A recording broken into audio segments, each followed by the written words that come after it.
محبت اللہ سے ہو جائے تو ملاقات کی طرف فجر سے شروع ہوتی ہے اور تہجد پر ختم ہوتی ہے۔ کچھ لوگوں کے لیے مصروف زندگی سے ٹائم نکالنا پڑتا ہے اور کچھ لوگوں کو دل سے نکالنے کے لیے زندگی کو مصروف کرنا پڑتا ہے۔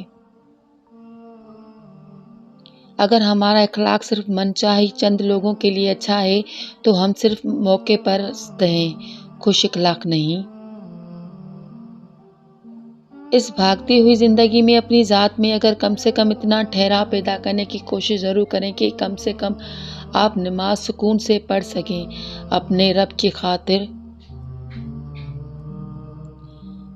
بندے کی سوچ یہ ہونی چاہیے کہ جس چند چیز سے بھی اس اللہ کی طرف سے محروم رکھا گیا ہے، دراصل اسے اس چیز کی شر سے محفوظ رکھا گیا ہے۔ عورت اتنی خوبصورت مخلوق ہے کہ اس کی بنا حضرت آدم علیہ السلام بھی ادھورے تھے، وہ بھی جنت میں، تو تم پھر بھی آدم ذات ہو، وہ بھی دنیا میں۔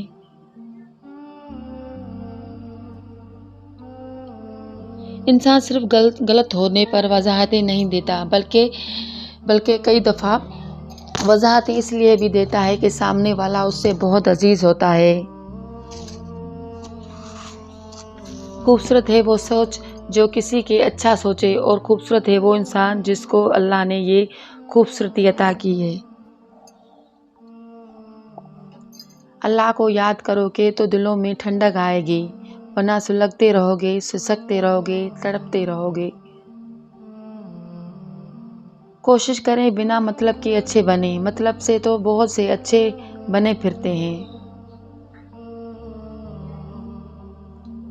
عقل کو خواہش پر مسلط حاصل ہے، کیونکہ عقل زمانے کو تمہارے ہاتھوں میں دیتی ہے، جبکہ خواہشیں تمہیں زمانے کا غلام بنا دیتی ہیں۔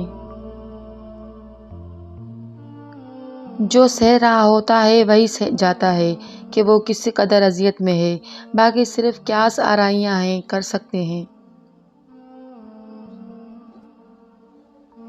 تعلق باقی نہ رہے مگر احترام باقی رہنا چاہیے، یہ انسان کے معیار اور خاندانی ہونے کی دلیل اور کسوٹی ہے۔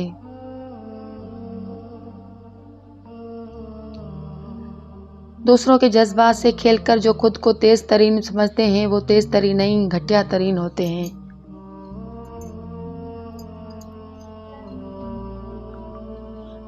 درخت جتنا اونچا ہوگا اس کا سایہ اتنا ہی چھوٹا ہوگا، اس لیے اونچا بننے کے بجائے بڑا بننے کی کوشش کیجیے۔ اگر تمہیں ذرا سا بھی اندازہ ہو کہ جائے کہ اللہ تمہاری معاملات کیسے سیدھے کرتا ہے تو یقین مانو تمہارا دل اللہ کی محبت سے پھٹ جائے۔ عبادتوں کے انباں لگے ہوں لیکن کسی کو مشکل میں دیکھ کر دل میں احساس پیدا نہ ہو، اور کسی کی تنگ دستی اور ضرورت مند کو دیکھ کر تجوری کی طرف ہاتھ نہ بڑھے تو وہ عبادتیں نیکی کی روح سے بالکل خالی ہیں۔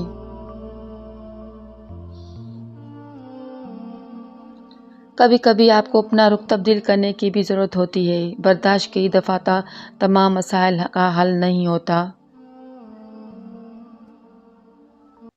اللہ بھروسہ اس پھول کی طرح ہے جو راستے کا کنارے یا اگاتا ہے، جسے نہ کسی کے بویا ہوتا، نہ کوئی راہگیر اسے پانی دیتا ہے، اللہ ہی اس کا خیال رکھتا ہے۔